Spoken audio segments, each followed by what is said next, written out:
Hello everyone, in today's video we'll be studying about triangles. So let us see what are triangles. We've already studied about polygons. This is also a category of polygons only. So we can write it as three-sided polygon. Three-sided polygon.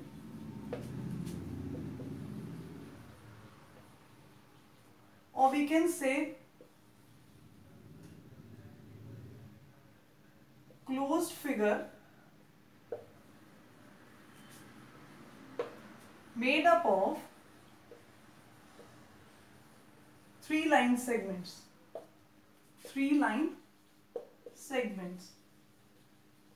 Triangles जो होता है वो three sided polygon होता है means three sides का polygon होता है और पॉलीगन हमारी क्लोज फिगर होती है जो कि सिर्फ और सिर्फ लाइन सेगमेंट से बनी होती है means we can say this is a close figure made up of three line segments like this, जो कि तीन लाइन सेगमेंट से मिलकर बनी है।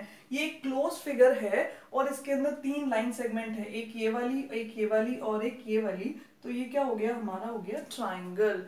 ट्राइंगल के अंदर हम इसको नेम रख सकते हैं ए बी सी। तो now we'll talk about sides, vertices and angles of a triangle. Triangle के अंदर वर्टिसेस होते हैं, वर्टिसेस होती हैं, साइड्स होती हैं, एंगल्स होते हैं, एंगल्स होते हैं। और एंगल्स में भी इंटीरियर और एक्सटीरियर दो तरीके के होते हैं, इंटीरियर और एक्सटीरियर। इंटीरियर मींस अंदर वाले और एक्सटीरियर मींस बाहर वाले angle. Let us talk about vertices of a triangle first. कि ट्रायंगल के वर्टिसेस क्या होते हैं। ये जो कोने हैं तीनों ट्रायंगल्स के ए बी सी, ये क्या है, ट्रायंगल के वर्टेक्स हैं। और we can say these are the vertices of a triangle, जो कि वर्टेक्स का प्लूरल होता है। वर्टेक्स मींस एक वर्टेक्स ट्रायंगल का, और वर्टिसेस मींस जब एक से ज्यादा होते हैं। तो ट्रायंगल्स के अंदर थ्री वर्टिसेस होते हैं और हम वर्टिसेस को हमेशा सिंगल अल्फाबेट से रिप्रेजेंट करते हैं। जैसे एक वर्टेक्स हमारा ए है, दूसरा वर्टेक्स हमारा बी है और तीसरा वर्टेक्स हमारा क्या, सी है। और हम ऐसे भी लिख सकते हैं A comma B comma C. These are the three vertices of a triangle. Next is sides. जब भी हम साइड्स की बात करेंगे तो साइड्स को हम हमेशा दो अल्फाबेट से रिप्रेजेंट करते हैं। एक साइड तो हमारी हो गई ए बी और मैं उसको बी ए भी लिख सकती हूँ। ए बी और बी ए एक ही बात है, हम उसको किसी भी तरीके से लिख सकते हैं। दूसरी साइड है बी सी और सी बी, चाहे बी सी लिख दो उसको, चाहे सी बी लिख दो, वो भी एक ही बात है। और तीसरी साइड है हमारी ए सी, और ए सी को हम क्या भी लिख सकते हैं, सी ए लिख सकते हैं। ए सी को हम सी ए भी लिख सकते हैं। तो ट्राइंगल के अंदर थ्री वर्टिसेस होते हैं, थ्री साइड्स होती हैं और ट्राइंगल के अंदर थ्री एंगल्स होते हैं। ये जो हैं ये हैं हमारे एंगल्स हैं।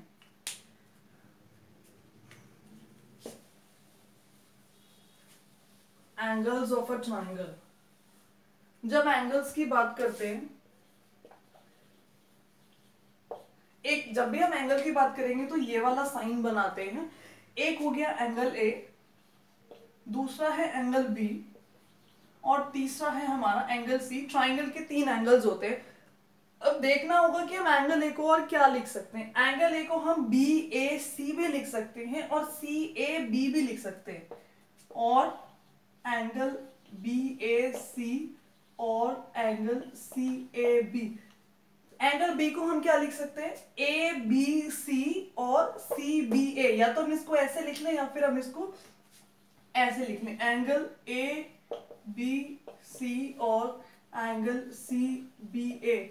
अब बात आती है एंगल सी की। एंगल सी को हम क्या लिख सकते हैं, ए सी बी या फिर बी सी ए सी बी और एंगल बी सी ए। हम जब भी एंगल ए की बात करेंगे तो हमेशा क्या होगा, अगर हम उसको इस फॉर्म में लिख रहे होंगे तो बीच में आएगा ए। जो ए है वो हमेशा बीच में आएगा। जो भी अल्फाबेट बीच में आता है कि मीन्स उसी एंगल की बात हो रही होती है। जैसे यहाँ पे एंगल बी की बात हो रही है तो यहाँ पे जो बी है वो दोनों अल्फाबेट्स के बीच में आ रहा है। यहाँ एंगल सी है तो C is lying in between A and B और बी एंड ए। तो हम उसको दोनों तरीके से लिख सकते हैं, पलट के हम चाहें तो जैसे भी लिख ले, दोनों तरीके से वो नेम ठीक है। हम उसको एंगल ए भी लिख सकते हैं, बी ए सी भी लिख सकते हैं और सी ए बी भी लिख सकते हैं। तो ये थी बात एंगल्स ऑफ अ ट्राइंगल की। तो ट्राइंगल के वर्टिसेस भी हो गए हैं, साइड्स भी हो गई हैं, एंगल्स भी हो गए। ये थे ट्राइंगल के इंटीरियर एंगल्स, क्योंकि ये थे अंदर की तरफ। कहाँ थे? ये थे अंदर की तरफ। अब अगर हम बात करें एक्सटीरियर एंगल की, तो अगर मैं इस ट्राइंगल को ऐसे बना दूं इस तरीके से, तो एक जो ये वाला एंगल है ये बाहर की तरफ हो गया, ये वाला एंगल, और जो ये वाला एंगल है ये सब क्या है? Exterior angle. ये भी एक्सटीरियर है, ये भी एक्सटीरियर है, और ये भी क्या है मेरा? ये भी मेरा एक्सटीरियर एंगल है। इसको मैं लिख सकती हूँ एक्सटीरियर एंगल ए, इसको लिख सकती हूँ एक्सटीरियर एंगल बी, इसको लिख सकती हूँ एक्सटीरियर एंगल सी। तो वो हमारी अपनी चॉइस है, उसको किस तरीके से लिखना चाहें, या हम इस फिगर को और नेम भी दे सकते हैं, जैसे बी यहाँ पे लिख दिया, ई यहाँ लिख दिया, और एफ यहाँ पे लिख दिया। तो इस वाले एंगल का नाम क्या हो जाएगा? Angle D A B. इस वाले एंगल का नाम ई बी सी, और इस वाले एंगल का नाम क्या हो जाएगा? D C F. तो it is our choice how we want to write the name of the angle. So we can write it as exterior angle A, exterior angle B, exterior angle C.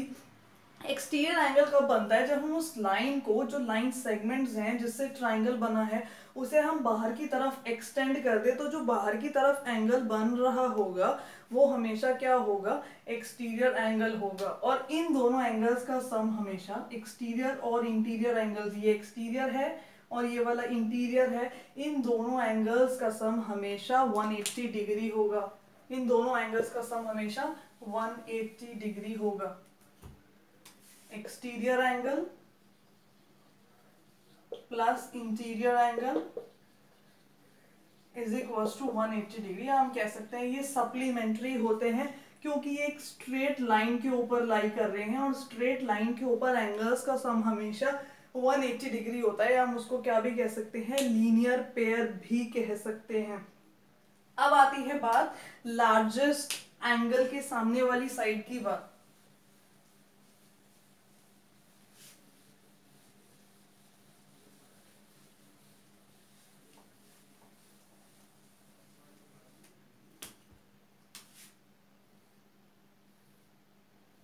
Suppose this is a triangle A, B, C, or I'll make it like this.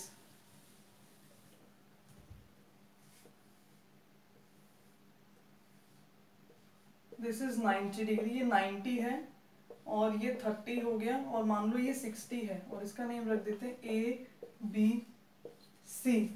तो सबसे जो largest angle है इसमें वो 90 degree है।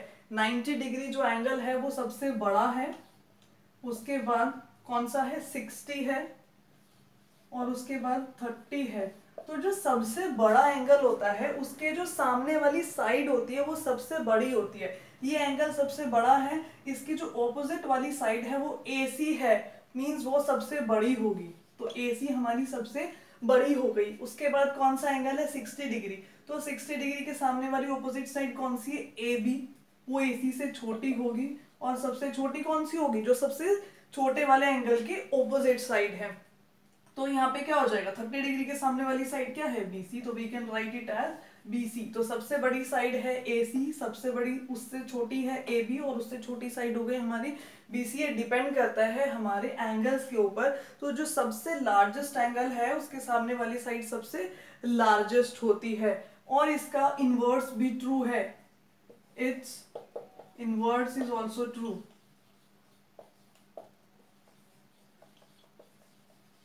यहाँ तो मुझे एंगल्स पता थे तो मैंने साइड का पता लगा लिया।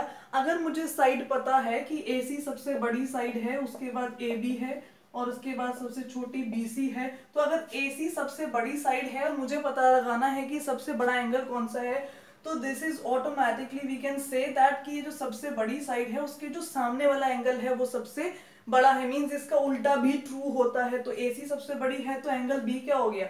सबसे बड़ा हो गया।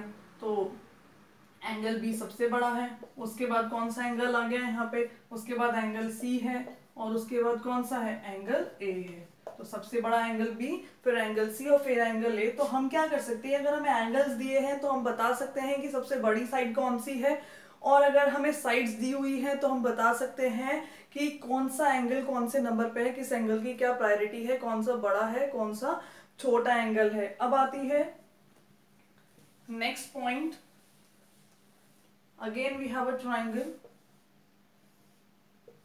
Let us see A. Let us suppose the name of the triangle as ABC. Sum of two sides of a triangle is also always greater than the third side. जो point है वो point के according sum of two sides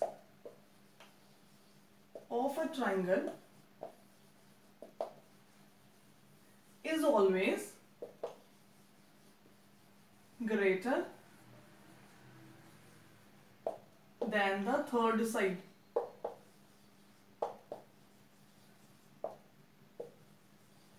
अगर मैं किन्हीं भी दो side का सम करूं, किन्हीं भी दो साइड का सम करूं, सपोज मैं ए बी और बी सी को ऐड कर रही हूं और बचा क्या, ए सी बच गया, तो जब भी मैं दो साइड्स को ऐड करूंगी तो जो ऐड करके वैल्यू आएगी वो हमेशा थर्ड साइड से ग्रेटर आएगी, जो भी रिमेनिंग साइड है। अगर मैंने ए बी और बी सी को ऐड कर लिया तो वो हमेशा ए सी से बड़ी आएगी, और अगर मैं बी सी और ए सी को ऐड कर लूं, ये दोनों ऐड कर लूं, तो वो ए बी से बड़ी आएगी, और अगर मैं ए सी और ए बी को ऐड कर लूं तो वो हमेशा बी सी से बड़ी आएगी। मीन्स मैं जो भी दो गिवन साइड्स को ऐड कर रही हूँ उन दोनों की ऐड करने के बाद जो वैल्यू आएगी वो रिमेनिंग थर्ड साइड से हमेशा बड़ी आएगी। इसको हम वैल्यूज रख के भी अपनी तरफ से एक एग्जाम्पल लेके सॉल्व करके देख सकते हैं। अगर ये पॉसिबल नहीं हुआ, अगर इस तरीके से नहीं आया, अगर sum of two sides of a triangle greater than third side नहीं आया, इट मीन्स वो ट्राइंगल नहीं है। अगर ये प्रॉपर्टीज फॉलो कर ली किसी ट्राइंगल ने, किसी भी चीज ने, तो वो ट्राइंगल हो जाएगा, और अगर ये प्रॉपर्टीज फॉलो नहीं करी तो वो ट्राइंगल नहीं होगा। अगर sum of two sides third side से ग्रेटर नहीं आई, इट मीन्स वो ट्राइंगल नहीं है। इसके अलावा एक और बात है, डिफरेंस की बात। Difference of two sides of a triangle